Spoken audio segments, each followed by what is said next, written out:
Bonjour à tous, bonjour, ravi de vous accueillir pour ce nouveau webinar. Hem, donc aujourd'hui, on va parler, score de santé, et je suis ravi donc de vous accueillir pour parler de ça. Est-ce que peut-être juste avant de commencer, est-ce que vous avez la possibilité de me confirmer sur le chat si vous, m'entendez correctement? Vérifier que tout va bien et que l'image est OK. 5 sur 5, OK, merci Mathieu, Bruno, Florie et cetera. Hello Lisa. Donc, eh ben, bonjour à tous. Donc on va parler, score de santé. Comme d'habitude, on a, plusieurs, nationalités qui sont représentées, donc ça fait plaisir. Donc on a évidemment, des gens qui viennent de France, des personnes qui viennent de Belgique, d'Espagne. Je vois qu'il y a des gens qui sont, connectés du Portugal, même du Brésil. Donc bienvenue à tous. Peut-être juste avant de commencer, pour, expliquer un peu comment ça va se dérouler. Donc moi, ce que je vous propose, c'est que, on organise ça de la façon la plus interactive possible. Vous avez un module, questions en bas à droite, sur Livestorm. Donc n'hésitez pas, au fil de la présentation, à poser vos questions. J'essaierai, ben, à la fin de chaque partie de les prendre, peut-être pas au fil de l'eau, mais à la fin de chaque partie, je regarderai, ce qui se passe dans cette section, questions. Voilà, pour, qu'on puisse rendre cet échange, interactif. Voilà, et c'est plus pratique d'utiliser le module questions que de passer par le chat. Voilà. Je vous propose qu'on rentre dans déjà dans le sommaire de ce qui vous attend aujourd'hui. En gros, donc voilà, on va aborder 5 points principaux. Le premier point, c'est qu'on va, parler je vais vous présenter les 2 principales approches qui existent en matière de score de santé. Voilà, il y a 2 écoles, je vous les présenterai, toutes les 2, et on fera une petite synthèse aussi à la fin sur, finalement les avantages et les inconvénients de chacune de ces méthodes. On va parler, point 2, des principaux challenges qu'on retrouve de façon récurrente quand on essaye de mettre en place un score de santé, et notamment avec les méthodes, traditionnelles, j'allais dire, en matière de score de santé. Troisièmement, on va parler des critères qui sont pertinents à prendre en compte pour le score de santé, en tout cas ce que nous, on prend en compte, chez Scaling. On verra ensuite que l'IA peut, apporter des choses en matière de score de santé. Voilà, en tout cas, c'est notre conviction et c'est ce sur quoi, on est positionné, donc je vous en dirai quelques mots.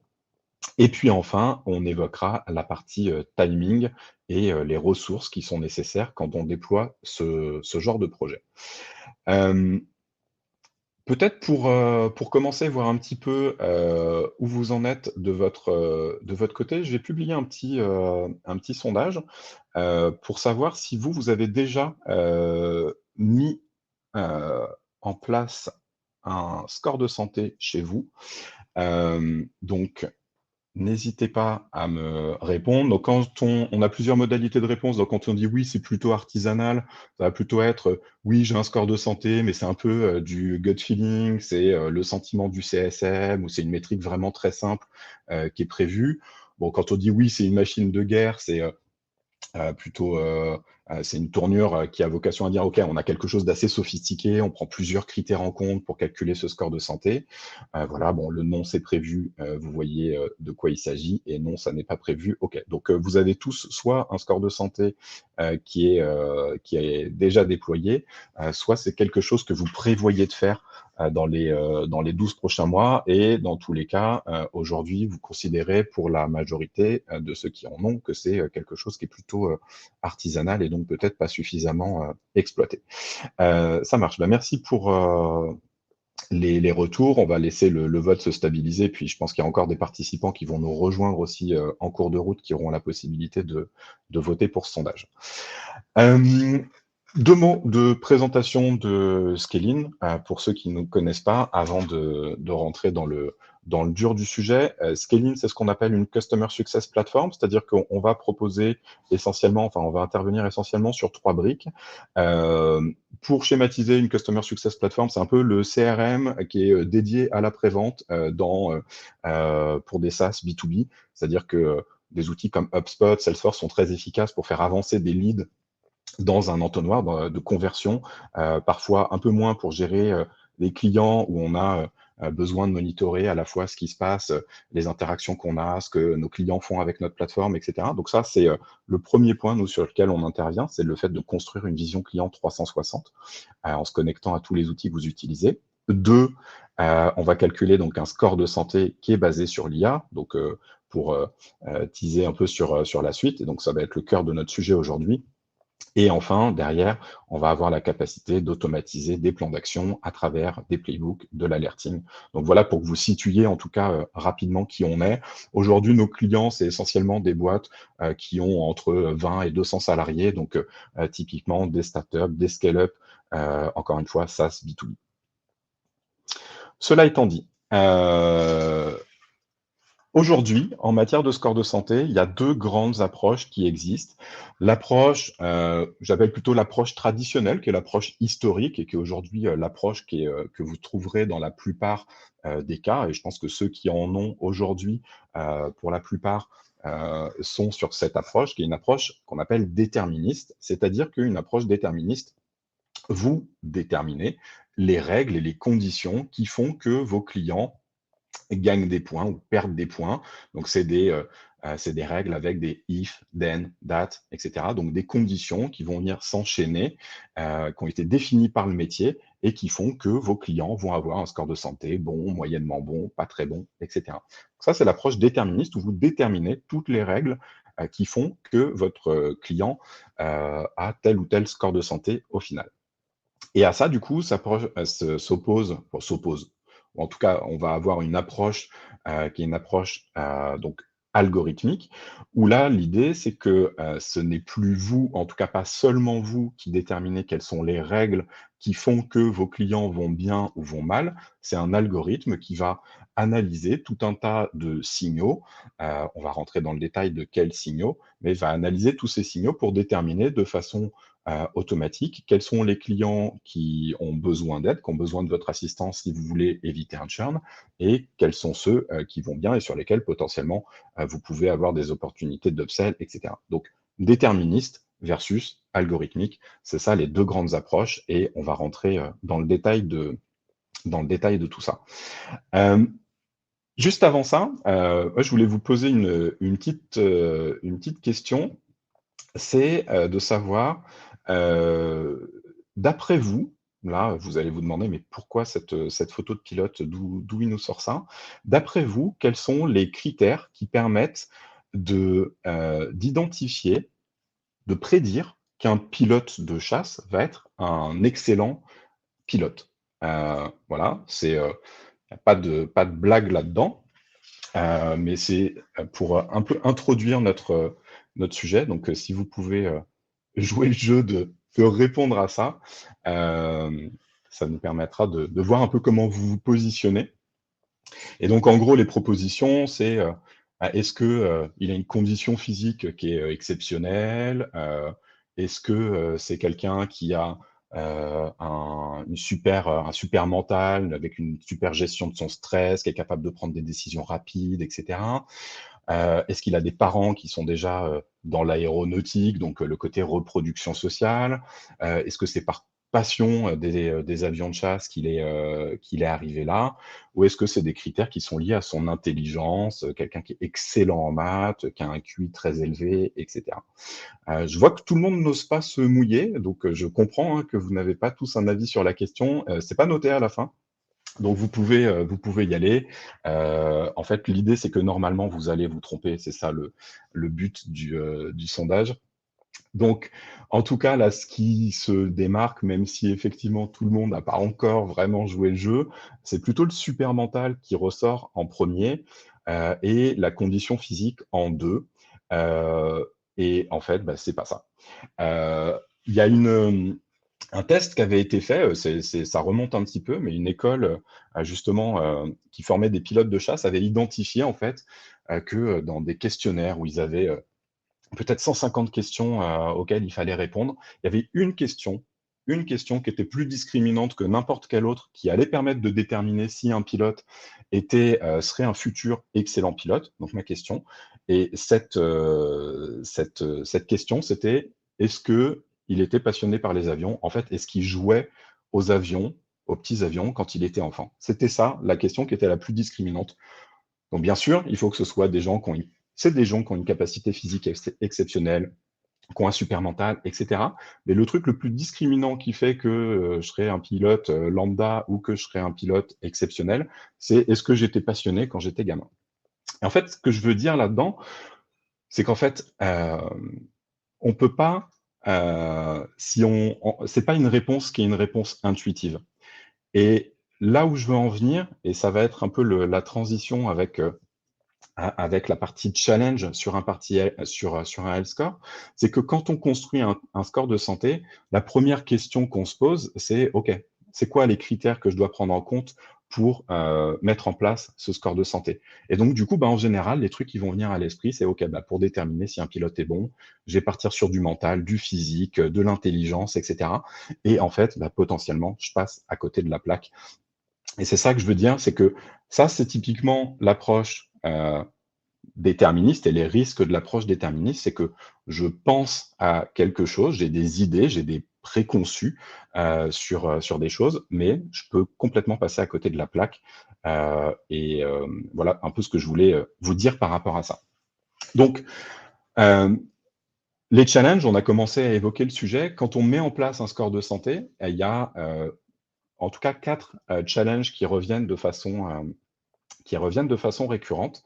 Le premier challenge, c'est que, bah, justement, on se base sur des règles que vous devez déterminer, alors que, bah, en fait, vous ne savez pas toujours ce qui va être prédictif d'un churn. Quand je dis: «Vous ne savez pas toujours», aujourd'hui, il y a des grosses boîtes qui ont des équipes data, qui ont eu énormément de clients et du coup, ben, forcément, qui ont eu énormément de churn, qui ont eu beaucoup de temps pour analyser ces churns parce que c'est des entreprises qui existent depuis longtemps et donc du coup, ils ont eu le temps de modéliser tout ça et cetera. Le truc, c'est qu'en fait, ici, vous êtes probablement plutôt des startups et des scale-up, a priori. En tout cas, c'est en général les gens avec lesquels on parle. Et en fait, dans la plupart des cas, vous ne savez pas exactement, vous êtes des boîtes, bah, pas toujours, très vieilles, vous n'avez pas eu énormément de churn, vous avez encore moins d'équipe data pour travailler sur votre churn et comprendre votre churn. En tout cas, si vous avez des équipes data, elles travaillent sur d'autres sujets pour vous, plutôt votre roadmap, et cetera. Et donc, bref, tout ça pour dire que vous avez vos a priori de métier. Des fois, c'est juste, des fois, c'est faux, mais rarement, vous avez le recul nécessaire, l'expertise data ou pris le temps d'analyser les data pour finalement savoir ce que vous devez injecter dans votre score de santé. Donc ça, c'est le premier challenge. Deuxième challenge, c'est, le fait que généralement, un score de santé va reposer sur assez peu de métriques. Pourquoi? Pour une raison, en fait, assez simple, c'est qu'aujourd'hui, vos métriques, vous en avez un peu dans votre CRM, un peu dans votre ticketing, un peu dans votre back office ou des fois beaucoup dans votre back office, un peu dans vos boîtes mail et cetera et tout ça n'est pas centralisé, c'est-à-dire que vous avez des données qui sont silotées. Alors bien sûr, il y a des boîtes qu'on construit, qui ont un data mart et cetera, vous avez tout centralisé, il y en a qui ont, des outils, de customer success et cetera. Mais globalement, dans 80 et quelques pourcents des cas, vous avez un CRM et votre CRM ne contient pas et pas du tout, toute la donnée client, dont vous avez besoin pour construire un score de santé. Et donc du coup, même si, en soi, je sais pas, il y a des briques qui existent dans HubSpot pour essayer de bidouiller un score de santé, en fait, le problème de base, c'est pas est-ce qu'il y a la fonctionnalité ou pas, c'est en fait, j'ai pas déjà la data dont j'ai besoin dans HubSpot. Donc ça, c'est le deuxième challenge. Troisième challenge, les scores, généralement, bah, sont relativement figés par définition, puisque c'est vous qui avez déterminé les règles en disant: «Bah, voilà, alors moi, finalement, ce que je voudrais, c'est que mon client se connecte tous les 5 jours et il utilise au moins 3 fois une feature clé pour avoir, tous les points qui font qu'il aura un bon score de santé». Donc bref, vous déterminez des limites, des nombres, des délais, des choses comme ça. Donc par essence, c'est figé et donc du coup, bah, c'est des scores qui sont figés toute l'année et donc qui réagissent pas toujours très bien aux effets de saisonnalité. Je prends un exemple, voilà, si vous bossez avec du retail, avant les soldes, tous vos clients s'agitent, ils commencent à utiliser votre solution, ils préparent les soldes, telle effervescence. Donc ils vont tous avoir des super scores de santé. Après les soldes, bah, ça s'écroule, ils reprennent leur souffle, ils arrêtent d'utiliser un peu votre solution, en tout cas ils se mettent en retrait et boum, les scores de santé de tout le monde dégringolent. Donc ça, c'est un exemple sur la saisonnalité.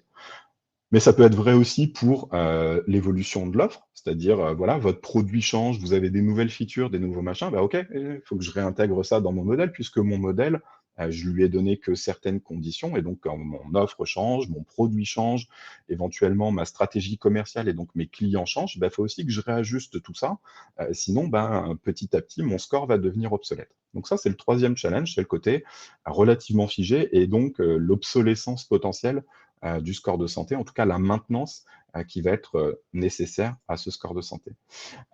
Et en parlant de maintenance, voilà, donc c'est le quatrième challenge, c'est l'obligation de le faire évoluer régulièrement, c'est-à-dire qu'en fait, il faut, je caricature un peu, mais que vous ayez une personne derrière qui soit là pour vérifier que votre score de santé est toujours à jour par rapport aux évolutions qui ont été prévues.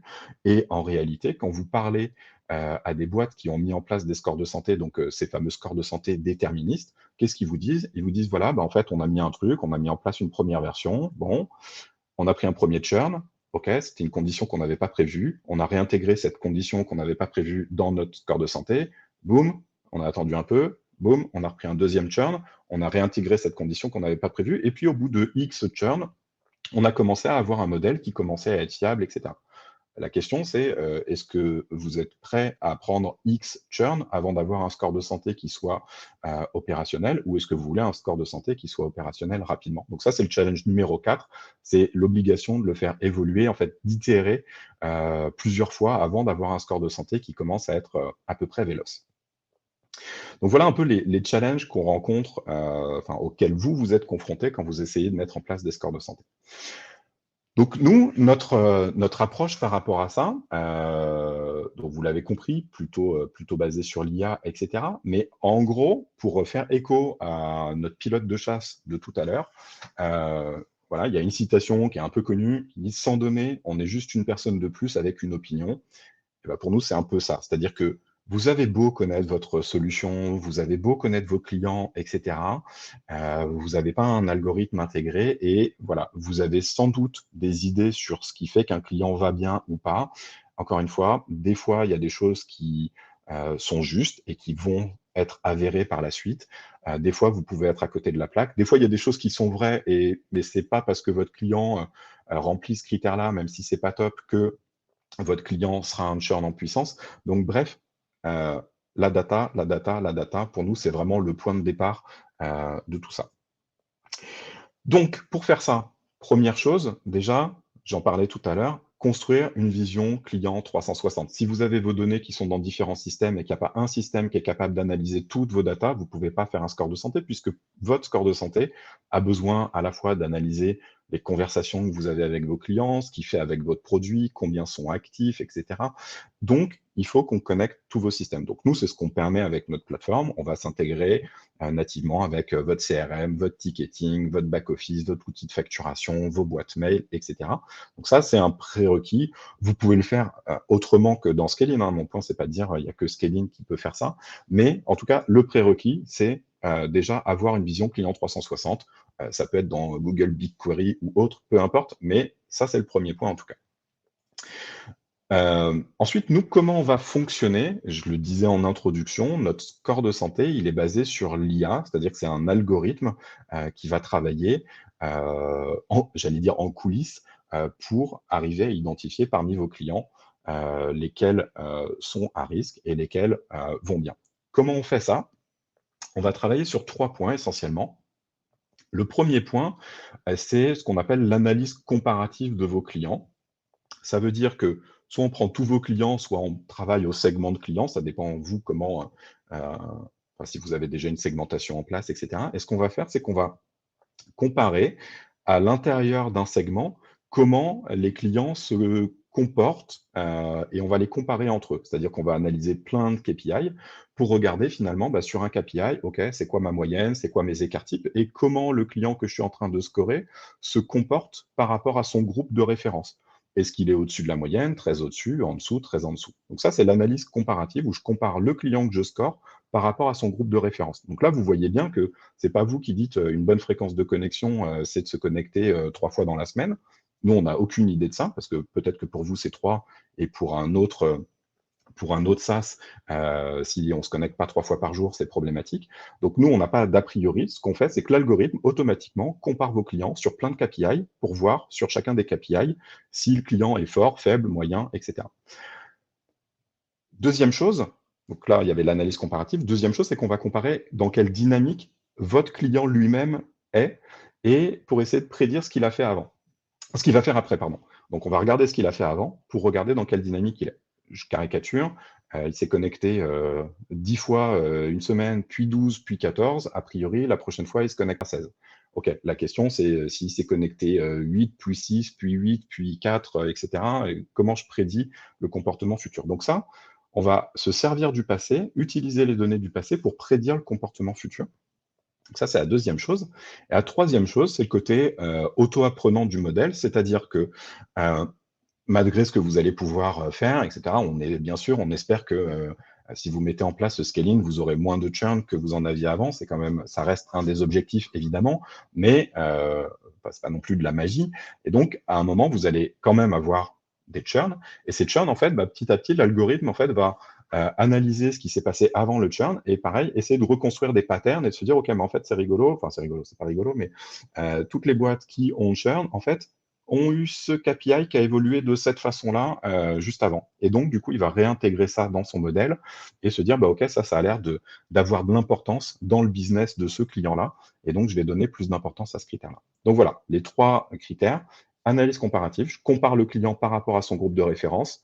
Par rapport à son historique et l'évolution de ses datas, bah, j'essaie d'anticiper où il sera demain et où il sera après-demain. Et 3, auto-apprenant, c'est-à-dire ben, si je me suis raté et que je n'ai pas identifié un churn, ou en tout cas que je constate un churn, qu'est-ce qui a prédit ce churn et je réintègre ça dans mon modèle. Ensuite, les critères qu'on analyse, en fait, donc je disais, il y a un peu plus de 70 critères qu'on analyse de façon native. Ces critères, on les regroupe en 4 grandes familles. Ces 4 familles, c'est les interactions, donc les échanges humains que vous avez avec vos clients, les usages, qu'est-ce qu'il fait avec votre produit, les données qui sont relatives au contrat et à l'évolution du contrat, et enfin, la métrique qui vient du CSM, qui est une métrique plus, j'allais dire, subjective et tant mieux d'une certaine façon, c'est-à-dire que selon vos business, et notamment quand vous êtes en high touch, le CSM capte des informations, des signaux qu'aucun tracker, aucun email ne véhicule, parce qu'il sait que son champion va partir, parce qu'il sait que le sponsor qui est en train d'être recruté, il utilisait la solution concurrente avant et que peut-être il va avoir envie de mettre sa patte, etc. Donc bref, le CSM Pulse. Si je reviens rapidement sur chacune de ces catégories, interaction, qu'est-ce qu'on va regarder? C'est est-ce que vous avez des échanges réguliers avec votre client? On ne cherche pas à savoir si vous en avez beaucoup, mais est-ce que vous gardez le contact avec votre client? Est-ce que vous avez un bon reach au sein du compte? C'est-à-dire, est-ce que vous avez plusieurs interlocuteurs ou est-ce que vous êtes très dépendant d'une seule personne et on sait que le jour où cette personne s'en va, il faut tout reconstruire quasiment au sein du compte. Dans ce reach-là, OK, est-ce que vous parlez que aux opérationnels ou est-ce que vous êtes aussi en maîtrise du décisionnaire? Quand vous envoyez un email, est-ce que votre client vous répond? Est-ce qu'il vous ghost, etc. Donc ça, c'est aussi des signaux qui sont importants et qui vont montrer son engagement. Et est-ce que les échanges avec votre client se passent bien? Pour ça, analyser si ça se passe bien, on utilise une techno. Je ne vais pas rentrer dans le détail pour des raisons d'efficacité, on va dire, mais on utilise une techno qui est une techno d'analyse de sentiments, qui permet en fait d'analyser les conversations que vous avez avec vos clients et de dire si cette conversation, du point de vue du client, elle était très positive, moyennement positive, plutôt négative, etc. Et ça, c'est quelque chose qui est hyper intéressant parce que je prends un exemple très concret. Dans un score de santé déterministe, très souvent, on va dire, OK, si mon client, il ouvre beaucoup de tickets, c'est pas cool. Et ben pourquoi c'est pas cool? Pour moi, un client qui ouvre beaucoup de tickets, il peut ouvrir beaucoup de tickets parce qu'il a beaucoup de problèmes et que votre solution marche pas. Donc, OK, ça, c'est pas cool. Par contre, il peut aussi ouvrir beaucoup de tickets parce qu'en fait, c'est quelqu'un qui est hyper engagé sur votre solution, c'est un power user et en fait, il taquine tellement votre solution qu'il a des cas d'usage tellement avancés qu'il y a des trucs qu'il veut faire qui sont même pas documentés dans votre documentation. Je veux dire, j'ai été cette personne-là avec certaines solutions et en aucun cas, j'étais un client à risque. Juste, je posais beaucoup de questions et j'interrogeais le support. Donc, Ça, c'est vraiment la différence entre déterministe et algorithmique. Algorithmique, on va regarder si quand j'écris au support, c'est pour me plaindre. Déterministe, quand j'écris au support, c'est forcément mal. Notre avis, c'est que c'est pas forcément mal. Ça, c'est pour la partie interaction. Ensuite, il y a tout ce qui concerne les usages. Les usages, c'est évidemment hyper important. Est-ce que votre client, il utilise votre produit? Est-ce qu'il se connecte régulièrement? Est-ce qu'il vient de plus en plus? Quelle est la proportion d'utilisateurs actifs? Pareil, est-ce que cette proportion, elle augmente dans le temps? J'allais dire en volume et en valeur. J'ai de plus en plus d'utilisateurs et la proportion d'utilisateurs actifs augmente. Quel est leur niveau de stickiness? Ce qu'on appelle la stickiness, en général, c'est le ratio de combien viennent tous les jours versus le nombre qui sont actifs à la semaine, ce genre de choses. Donc, dans quelle mesure votre produit est devenu indispensable à leur quotidien? Combien de temps est-ce qu'ils passent sur le produit?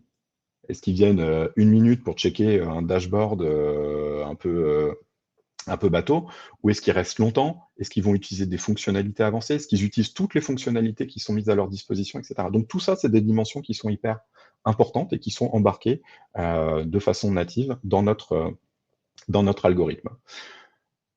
Troisième catégorie, la partie contractuelle. Est-ce que c'est un client qui est engagé sur du long terme? Est-ce que c'est un client qui était historiquement fidèle? Ça fait déjà 3 ans qu'il est là, etc. Généralement, il y a un peu plus de churn chez des clients qui sont des clients récents que chez des clients qui ont déjà prouvé qu'ils étaient fidèles. Est-ce que c'est un contrat qui a pris de la valeur avec le temps? Bon, est-ce qu'il paye 100 depuis 4 ans, ou est-ce qu'il payait 100, puis 150, et puis maintenant il est à 250, et la valeur du contrat a augmenté? Ben, si elle a commencé à augmenter, a priori, elle continuera aussi à augmenter. Donc ça, c'est des choses qu'on va regarder aussi. Combien il est prêt à dépenser finalement chez vous, puisqu'un client qui dépense, a priori, c'est qu'il trouve de la valeur dans votre produit. S'il trouve de la valeur, c'est qu'il arrive enfin, il est prêt à investir, et a priori, c'est quelqu'un qui restera fidèle. Donc voilà un peu les 4 catégories. Le CS Impulse, du coup, je reviens pas dessus, j'en ai parlé. Les 4 catégories de critères qu'on analyse pour ce score de santé, pour que vous compreniez en tout cas l'esprit général.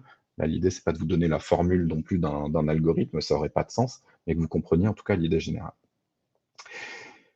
Après, se pose des fois la question, et peut-être que vous vous la posez, de OK, très bien, donc en fait, j'ai un algo qui décide de tout à ma place, etc. C'est en partie vrai, c'est-à-dire que, encore une fois, l'algo, vous lui donnez de la data, et dès le premier jour, en fait, il commence à mouliner, à travailler ses trucs, etc., sans que vous lui donniez particulièrement d'input. Les seuls inputs, je crois, j'en parle pas dans cette présentation, c'est que vous allez quand même pondérer les 4 familles que je vous ai présentées avant. Vous allez dire par segment de client, OK, les interactions, je veux que ce soit 40% de ma note. Par contre, j'ai un segment low touch. Du coup, là, je veux que les interactions, ça pèse beaucoup moins, puisque c'est des clients à qui je veux pas trop parler. Et vous gérez ça, voilà, au niveau des catégories de critères, pas critère par critère, sinon ce serait infernal pour vous à gérer.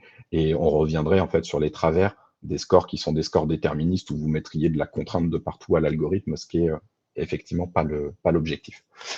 Donc, comment est-ce que je peux adapter aussi cet algorithme et prendre en compte des spécificités liées à mon business? Déjà, il y a ce que je vous disais, c'est-à-dire que l'algo, en tant que tel, n'a pas de présupposé sur ce qu'est une bonne fréquence de connexion, une bonne proportion d'utilisateurs actifs, etc.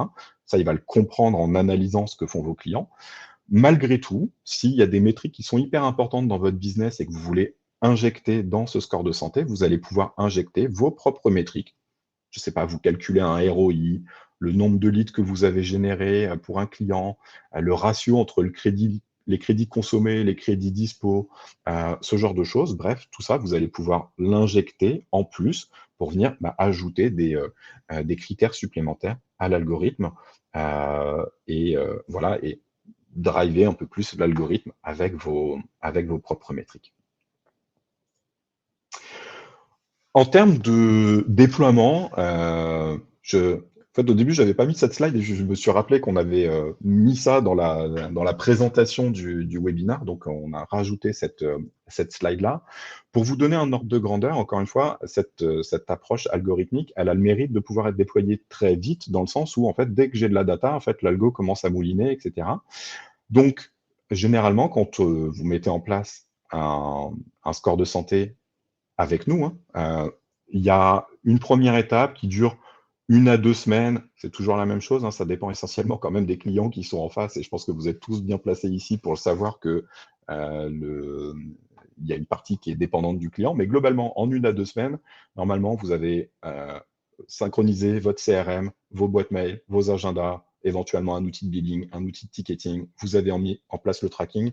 Ça, comme ça repose essentiellement sur des intégrations qui sont natives, ça se fait très vite. Il y a peut-être un peu de cleaning des fois de data sur certains outils à faire, mais globalement, ça se fait assez vite. Ensuite, l'algo, je disais, il va commencer à tourner tout seul et dès le premier jour, entre guillemets, il commence à travailler. Mais par contre, il ne va pas être pertinent tout de suite. Il a besoin d'un certain nombre de data. Alors, sur tout ce qui est mail, conversation, etc., on récupère directement des historiques par API en se connectant à vos messageries. Donc là-dessus, il n'y a pas trop de sujets. Par contre, c'est sur la partie data, à moins que vous ayez des outils comme Segment, par exemple, où on va pouvoir aller récupérer l'historique de data. Généralement, le cas de figure, c'est vous posez votre tag Scaling sur votre site et c'est à partir du moment où il y a le tag qui est posé qu'on commence à collecter de la data. Et donc, du coup, en général, on va avoir besoin de 2 semaines de data pour commencer à avoir un score de santé fiable. Et donc, voilà. Donc, en général, c'est fin de 3e semaine, début de 4e semaine qu'on va commencer à pouvoir exploiter le score, avoir un score de santé qui se stabilise. Voilà. Donc 3 semaines, c'est ni extrêmement court, enfin c'est pas extrêmement court. Par contre, c'est beaucoup plus rapide. Enfin, si vous discutez avec d'autres boîtes qui ont mis en place des scores de santé, vous vous apercevrez que c'est quelque chose qui est beaucoup plus rapide en termes de déploiement qu'avec les approches plutôt donc déterministes pour reprendre les mots que j'emploie depuis le début. Donc ça, c'est pour la partie timing. Et pour synthétiser du coup ce qu'on s'est dit et essayer, même si vous avez compris de quelle école on venait et pourquoi on militait en termes de score de santé, essayer de faire la synthèse la plus objective possible par rapport à tout ça. Globalement, on a donc 2 approches, vous l'avez bien compris. L'approche déterministe, donc qui est plutôt l'approche, comme je disais, traditionnelle, hein, c'est-à-dire aujourd'hui, alors c'est des choses qu'on peut faire dans HubSpot. Encore une fois, je le disais, dans HubSpot, le problème, c'est qu'on n'a pas toutes les datas dispo, etc. Mais c'est plutôt l'approche d'un HubSpot, c'est plutôt l'approche d'un Planat, c'est plutôt l'approche d'un Churn Zero. Globalement, c'est quand même l'approche qu'on retrouve la plus, versus du coup une approche algorithmique qui est plutôt l'ADN de Scaling. Et après, il y a d'autres solutions, Hook, Churn 360, Involve, etc., qui ont aussi cet ADN plutôt algorithmique. Et donc, si on fait un peu la synthèse des avantages et des inconvénients, euh, le gros avantage de l'approche déterministe, c'est que je maîtrise tous mes indicateurs, puisque par définition, c'est moi qui ai choisi les indicateurs que je décidais de donner à manger à mon score de santé. Donc, je maîtrise complètement les indicateurs. Du coup, potentiellement, j'ai une bonne compréhension de mon score puisque c'est moi qui ai défini toutes les règles. Et conséquence, il n'y a pas de surprise puisque si mon score est mauvais, finalement, il n'y a qu'à moi que je peux m'en prendre puisque c'est moi qui ai déterminé toutes les règles qui font qu'un client a été bien scoré ou mal scoré. Donc ça, c'est les avantages.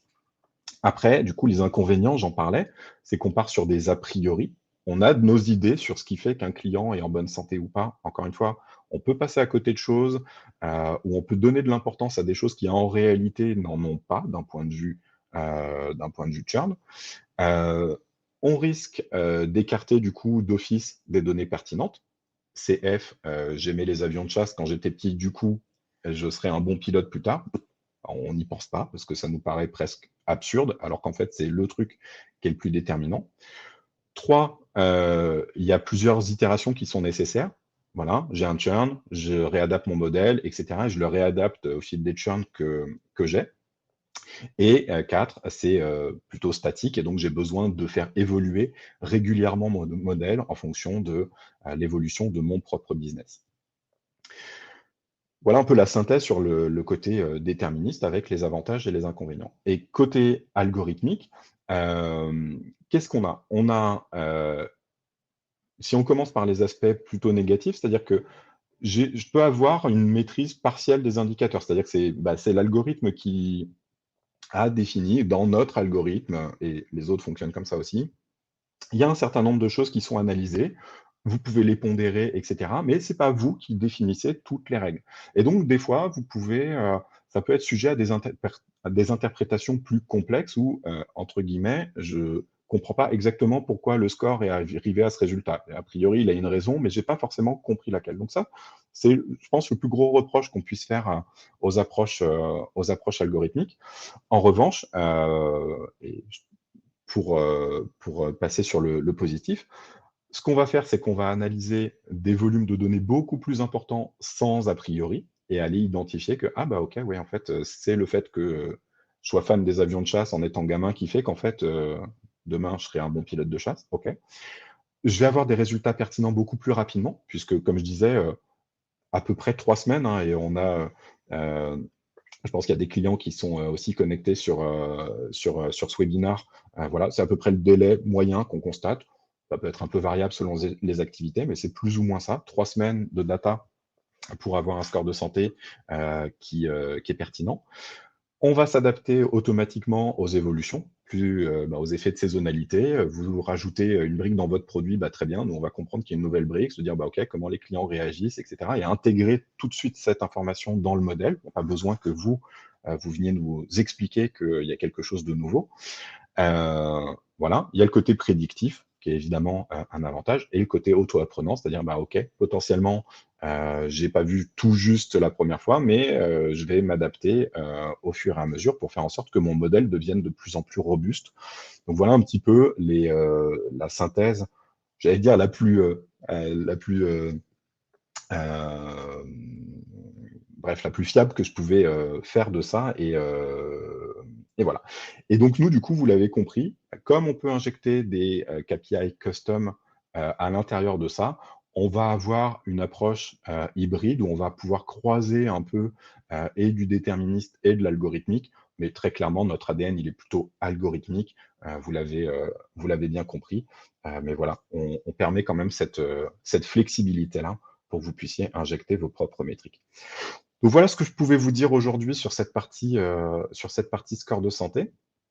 Et si ça vous tente d'essayer, que justement vous faites partie de ces X% qui ont prévu de mettre en place un score de santé dans les 12 prochains mois, vous pouvez vous connecter sur Scale-in. Je vais d'ailleurs, pour ceux que ça intéresse, je vais vous renvoyer en fait le lien vers le, le module de prise de rendez-vous. Comme ça, vous pouvez directement prendre rendez-vous avec nous. Je vous envoie ça sur le chat. Voilà.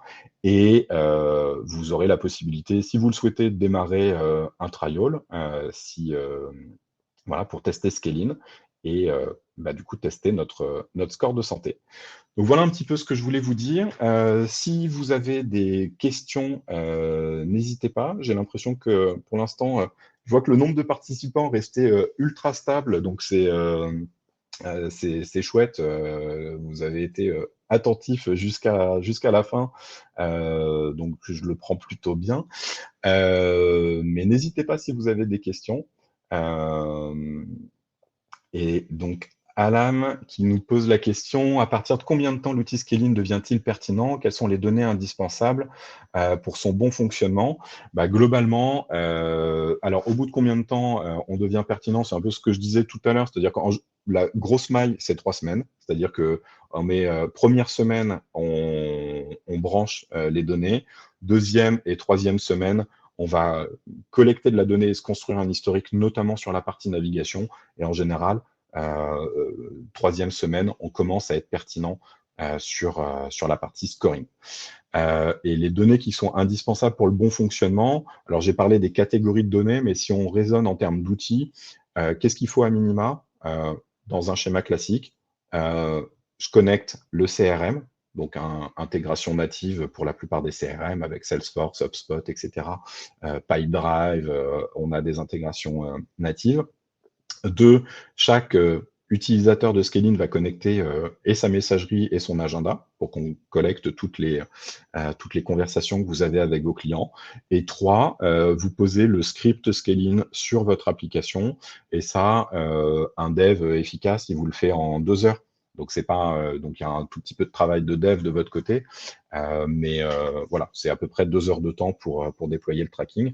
Et quand on a ce set de data là, on est efficace pour commencer à aller calculer un score de santé.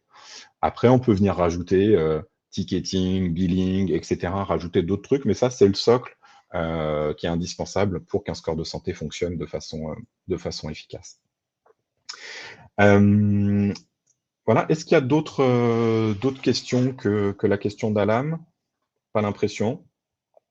Eh bien, écoutez, c'était un plaisir en tout cas d'être avec vous aujourd'hui. Voilà, il y a un replay qui sera, mis en ligne par la suite, si vous souhaitez le partager avec d'autres. Comme je vous disais, si vous souhaitez, qu'on se rencontre, n'hésitez pas à booker une démo pour qu'on puisse, échanger autour de vos problématiques. Et puis, écoutez, je vous dis, à très vite. Merci à tous et bonne après-midi.